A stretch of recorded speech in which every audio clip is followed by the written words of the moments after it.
Masak nduk poyo ala-ala angkringan ngono kae lho, Cah, sing disunduk-sunduk. Lah iki mau aku bar nggodhog nduk poyo 1/2 kilo, terus tak oceki. Ngoceki niki nganggo kesabaran sing sangat ekstra nek ngoceki nduk poyo, Cah. Lah mari ngono terus tak kene bumbu. Bumbu niki ana bawang, brambang, miri, tumbar, laos, karonan jahe, terus tak blender, Cah. Tak blender tak sokno ning wajan, tak imbu banyu sithik. Lah kok ngono, nduk poyoku sing bar tak oceki mau tak cemplungno sisan, Cah, war bumbune.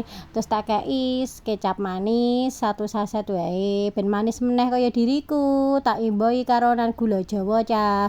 Ben tambah seger ambune, tak imboi godhong salam, terus tak aduk-aduk, tak tutupi, tak masak nganti aire menyusut. Lah kaya ngene iki lho, Cah. Lah mari ngono terus tak aduk meneh ben kolet bumbune. Lah nek bar terus disunduki nganggo sunduk sate, Cah. Soale nek warung angkringan kan ngene iki, Cah, disunduki. Lah iki kena digawe sarapan, rasane ku ya withuk, anak-anak seneng.